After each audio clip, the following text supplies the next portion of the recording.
اللہ کے نام سے جو رحمان اور رحیم ہے۔ النور، نام۔ 5ویں رکوع کی پہلی آیت اللہ نور السماوات والارض سے ماخوذ ہے۔ زمانہ نزول، یہ امر متفق علیہ ہے کہ یہ سورت غزوہ بنی المصطلق کے بعد نازل ہوئی ہے۔ خود قرآن کے بیان سے ظاہر ہوتا ہے کہ اس کا نزول واقع افک کے سلسلے میں ہوا ہے، جس کا ذکر تفصیل کے ساتھ دوسرے اور تیسرے رکوع میں آیا ہے، اور وہ تمام معتبر روایات کی روح سے غزوہ بنی المصطلق کے سفر میں پیش آیا تھا۔ لیکن اختلاف اس امر میں ہے کہ آیا یہ غزوہ 5 ہجری میں غزوہ احزاب سے پہلے ہوا تھا یا 6 ہجری میں غزوہ احزاب کے بعد۔ اصل واقعہ کیا ہے، اس کی تحقیق اس لیے ضروری ہے کہ پردے کے احکام قرآن مجید کی 2 ہی صورتوں میں آئے ہیں، ایک یہ صورت اور دوسری سورہ احزاب، جس کا نزول بالاتفاق غزوہ احزاب کے موقع پر ہوا ہے۔ اب اگر غزوہ احزاب پہلے ہو تو اس کے معنی یہ ہیں کہ پردے کے احکام کی ابتدا ان ہدایات سے ہوئی جو سورہ احزاب میں وارد ہوئی ہیں، اور تکمیل ان احکام سے ہوئی جو اس صورت میں آئے ہیں۔ اور اگر غزوہ بنی المصطلق پہلے ہو تو احکام کی ترتیب الٹ جاتی ہے اور آغاز سورہ نور سے مان کر تکمیل سورہ احزاب والے احکام پر ماننی پڑتی ہے۔ اس طرح اس حکمت تشریع کا سمجھنا مشکل ہو جاتا ہے جو احکام حجاب میں پائی جاتی ہے۔ اسی غرض کے لیے ہم آگے بڑھنے سے پہلے زمانہ نزول کی تحقیق کر لینا ضروری سمجھتے ہیں۔ ابن سعد کا بیان ہے کہ غزوہ بنی المصطلق شعبان 5 ہجری میں پیش آیا تھا، اور پھر ذیقعد 5 ہجری میں غزوہ احزاب یا غزوہ خندق واقع ہوا۔ اس کی تائید میں سب سے بڑی شہادت یہ ہے کہ واقع افک کے سلسلے میں حضرت عائشہ سے جو روایات مروی ہیں، ان میں سے بعض میں حضرت سعد بن عبادہ اور سعد بن معاذ کے جھگڑے کا ذکر آتا ہے، اور تمام معتبر روایات کی روح سے حضرت سعد بن معاذ کا انتقال غزوہ بنی قریظہ میں ہوا تھا، جس کا زمانہ وقوع غزوہ احزاب کے متصلاً بعد ہے، لہذا 6 ہجری میں ان کے موجود ہونے کا کوئی امکان نہیں۔ دوسری طرف محمد بن اسحاق کا بیان ہے کہ غزوہ احزاب شوال 5 ہجری کا واقعہ ہے اور غزوہ بنی المصطلق شعبان 6 ہجری کا۔ اس کی تائید وہ کثیر التعداد معتبر روایات کرتی ہیں جو اس سلسلے میں حضرت عائشہ اور دوسرے لوگوں سے مروی ہیں۔ ان سے معلوم ہوتا ہے کہ واقع افک سے پہلے احکام حجاب نازل ہو چکے تھے اور وہ سورہ احزاب میں پائے جاتے ہیں۔ ان سے یہ بھی معلوم ہوتا ہے کہ اس وقت حضرت زینب سے نبی صلی اللہ علیہ وسلم کا نکاح ہو چکا تھا، اور وہ غزوہ احزاب کے بعد ذیقعد 5 ہجری کا واقعہ ہے، اور سورہ احزاب میں اس کا بھی ذکر آتا ہے۔ علاوہ بری ان روایات سے یہ بھی معلوم ہوتا ہے کہ حضرت زینب کی بہن حمنہ بن جہش نے حضرت عائشہ پر تہمت لگانے میں محض اس وجہ سے حصہ لیا تھا کہ حضرت عائشہ ان کی بہن کی سوکن تھی، اور ظاہر ہے کہ بہن کی سوکن کے خلاف اس طرح کے جذبات پیدا ہونے کے لیے سوکناپے کا رشتہ شروع ہونے کے بعد کچھ نہ کچھ مدت درکار ہوتی ہے۔ یہ سب شہادتیں ابن اسحاق کی روایت کو مضبوط کر دیتی ہیں۔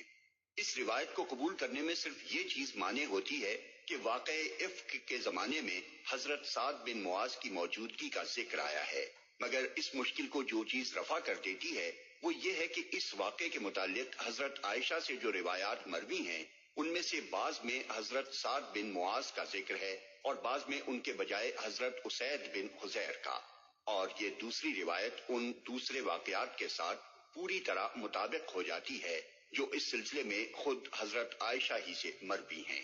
ورنہ محض سعد بن معاذ کے زمانہ حیات سے مطابق کرنے کی خاطر اگر غزوہ بنی المصطلق اور قصہ افک کو غزوہ احزاب و قریظہ سے پہلے کے واقعات مان لیا جائے تو اس پیچیدگی کا کوئی حل نہیں ملتا کہ پھر آیت حجاب کا نزول اور نکاح زینب کا واقعہ اس سے بھی پہلے پیش آنا چاہیے، حالانکہ قرآن اور کثیر التعداد روایات صحیحہ دونوں اس پر شاہد ہیں کہ نکاح زینب اور حکم حجاب احزاب و قریظہ کے بعد کے واقعات ہیں۔ اسی بنا پر ابن حزم اور ابن قیم اور بعض دوسرے محققین نے محمد بن اسحاق کی روایات ہی کو صحیح قرار دیا ہے، اور ہم بھی اسی کو صحیح سمجھتے ہیں۔ تاریخی پس منظر۔ اب یہ تحقیق ہو جانے کے بعد کہ سورہ نور 6 ہجری کے نصف آخر میں سورہ احزاب کے کئی مہینے بعد نازل ہوئی ہے، ہمیں ان حالات پر ایک نگاہ ڈالنی چاہیے جن میں اس کا نزول ہوا۔ جنگ بدر کی فتح سے عرب میں تحریک اسلامی کا جو عروج شروع ہوا تھا وہ غزوہ خندق تک پہنچتے پہنچتے اس حد تک بڑھ چکا تھا کہ مشرکین، یہود، منافقین اور متربصین سب بھی یہ محسوس کرنے لگے تھے کہ اس نوخیز طاقت کو محض ہتھیاروں اور فوجوں کے بل پر شکست نہیں دی جا سکتی۔ جنگ خندق میں یہ لوگ متحد ہو کر 10,000 فوج کے ساتھ مدینے پر چڑھ آئے تھے، مگر 1 مہینے تک سر مارنے کے بعد آخر کار ناکام ہو کر چلے گئے، اور ان کے جاتے ہی نبی صلی اللہ علیہ وسلم نے علل اعلان فرما دیا تھا کہ اس سال کے بعد اب قریش تم پر چڑھائی نہیں کریں گے بلکہ تم ان پر چڑھائی کرو گے۔ یہ گویا اس امر کا اعلان تھا کہ مخالف اسلام طاقتوں کی قوت اقدام ختم ہو چکی ہے، اب اسلام بچاؤ کی نہیں بلکہ اقدام کی لڑائی لڑے گا، اور کفر کو اقدام کی بجائے بچاؤ کی لڑائی لڑنی پڑے گی۔ یہ حالات کا بالکل صحیح جائزہ تھا جسے دوسرا فریق بھی اچھی طرح محسوس کر رہا تھا۔ اسلام کے اس روز افزوں عروج کی اصل وجہ مسلمانوں کی تعداد نہ تھی، بدر سے خندق تک ہر لڑائی میں کفار ان سے کئی گنی زیادہ قوت لے کر آئے تھے، اور مردم شماری کے لحاظ سے بھی مسلمان اس وقت تک عرب میں بمشکل 10% ہی تھے۔ اس عروج کی وجہ سے مسلمانوں کے اسلحہ کی برتری بھی نہ تھی، ہر طرح کے ساز و سامان میں کفار ہی کا پلہ بھاری تھا، معاشی طاقت اور اثر و رسوخ کے اعتبار سے بھی مسلمانوں کا ان سے کوئی مقابلہ نہ تھا۔ ان کے پاس تمام عرب کے معاشی وسائل تھے اور مسلمان بھوکوں مر رہے تھے، ان کی پشت پر تمام عرب کے مشرک اور اہل کتاب قبائل تھے، اور مسلمان ایک نئے دین کی دعوت دے کر قدیم نظام کے سارے حامیوں کی ہمدردیاں کھو چکے تھے۔ ان حالات میں جو چیز مسلمانوں کو برابر آگے بڑھائے لیے جا رہی تھی وہ دراصل مسلمانوں کی اخلاقی برتری تھی، جسے تمام دشمنان اسلام خود بھی محسوس کر رہے تھے۔ ایک طرف وہ دیکھتے تھے کہ نبی صلی اللہ علیہ وسلم اور صحابہ کرام کی بے داغ سیرتیں ہیں جن کی طہارت و پاکیزگی اور مضبوطی دلوں کو مسخر کرتی چلی جا رہی ہے، اور دوسری طرف انہیں صاف نظر آ رہا تھا کہ انفرادی اور اجتماعی اخلاق کی طہارت نے مسلمانوں کے اندر کمال درجے کا اتحاد اور نظم و ضبط بھی پیدا کر دیا ہے، جس کے سامنے مشرکین اور یہود کا ڈھیلا نظام جماعت امن اور جنگ دونوں حالتوں میں شکست کھاتا چلا جاتا ہے۔ کمینہ خصلت لوگوں کا خاصہ ہوتا ہے کہ جب وہ دوسرے کی خوبیاں اور اپنی کمزوریاں صریح طور پر دیکھ لیتے ہیں اور یہ بھی جان لیتے ہیں کہ اس کی خوبیاں اسے بڑھا رہی ہیں اور ان کی اپنی کمزوریاں انہیں گرا رہی ہیں، تو انہیں یہ فکر لاحق نہیں ہوتی کہ اپنی کمزوریاں دور کریں اور اس کی خوبیاں اخذ کریں، بلکہ وہ اس فکر میں لگ جاتے ہیں کہ جس طرح بھی ہو سکے اس کے اندر بھی اپنے ہی جیسی برائیاں پیدا کر دیں، اور یہ نہ ہو سکے تو کم از کم اس کے اوپر خوب گندگی اچھالیں تاکہ دنیا کو اس کی خوبیاں بے داغ نظر نہ آئیں۔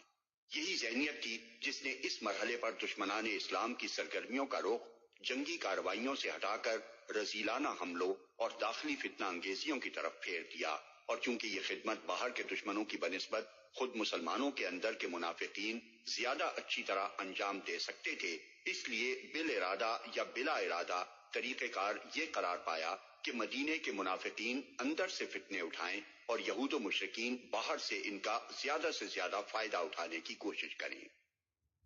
اس نئی تدبیر کا پہلا ظہور ذیقعدہ 5 ہجری میں ہوا، جبکہ نبی صلی اللہ علیہ وسلم نے عرب سے تبنیت یعنی دوسرے کے بیٹے کو اپنا بیٹا بنانا اور خاندان میں اسے بالکل صلبی بیٹے کی حیثیت دے دینا کی جاہلانہ رسم کا خاتمہ کرنے کے لیے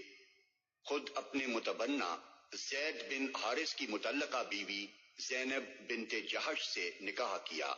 اس موقع پر مدینے کے منافقین پروپیگنڈے کا ایک طوفان عظیم لے کر اٹھ کھڑے ہوئے، اور باہر سے یہود و مشرکین نے بھی ان کی آواز میں آواز ملا کر افترا پردازیاں شروع کر دیں۔ انہوں نے عجیب عجیب قصے گھڑ گھڑ کر پھیلا دیے کہ محمد صلی اللہ علیہ وسلم کس طرح اپنے منہ بولے بیٹے کی بیوی کو دیکھ کر اس پر عاشق ہو گئے، اور کس طرح بیٹے کو ان کے عشق کا علم ہوا اور وہ طلاق دے کر بیوی سے دستبردار ہو گیا، اور پھر کس طرح انہوں نے خود اپنی بہو سے بیاہ کر لیا۔ یہ قصے اس کثرت سے پھیلائے گئے کہ مسلمان تک ان کے اثرات سے نہ بچ سکے۔ چنانچہ محدثین اور مفسرین کے ایک گروہ نے حضرت زینب اور زید کے متعلق جو روایتیں نقل کی ہیں ان میں آج تک ان من گھڑت قصوں کے اجزاء پائے جاتے ہیں، اور مستشرقین مغرب ان کو خوب نمک مرچ لگا کر اپنی کتابوں میں پیش کرتے ہیں۔ حالانکہ حضرت زینب نبی صلی اللہ علیہ وسلم کی حقیقی پھوپھی امیمہ بنت عبد المطلب کی صاحبزادی تھی۔ بچپن سے جوانی تک ان کی ساری عمر حضور کی آنکھوں کے سامنے گزری تھی۔ ان کو اتفاقاً ایک روز دیکھ لینے اور معاذ اللہ ان پر عاشق ہو جانے کا کوئی سوال ہی پیدا نہیں ہوتا۔ پھر اس واقعے سے ایک ہی سال پہلے نبی صلی اللہ علیہ وسلم نے خود ان کو مجبور کر کے حضرت زید سے ان کی شادی کی تھی۔ ان کے بھائی عبداللہ بن جہش اس شادی سے ناراض تھے، خود حضرت زینب اس پر راضی نہ تھی، کیونکہ ایک آزاد کردہ غلام کی بیوی بننا قریش کے شریف ترین گھرانے کی بیٹی طبعاً قبول نہ کر سکتی تھی۔ مگر نبی صلی اللہ علیہ وسلم نے صرف اس لیے کہ مسلمانوں میں معاشرتی مساوات قائم کرنے کی ابتدا خود اپنے خاندان سے کریں، انہیں حکماً اس پر راضی کیا تھا۔ یہ ساری باتیں دوست اور دشمن سب کو معلوم تھیں، اور یہ بھی کسی سے چھپا ہوا نہ تھا کہ حضرت زینب کا احساس فخر نسبی ہی وہ اصل وجہ تھی جس کی بنا پر ان کا اور زید بن حارث کا نباہ نہ ہو سکا اور آخر کار طلاق تک نوبت پہنچی۔ مگر اس کے باوجود بے شرم افترا پردازوں نے نبی صلی اللہ علیہ وسلم پر بدترین اخلاقی الزامات لگائے اور ان کو اس کثرت سے رواج دیا کہ آج تک ان کا یہ پروپیگنڈا اپنا رنگ دکھا رہا ہے۔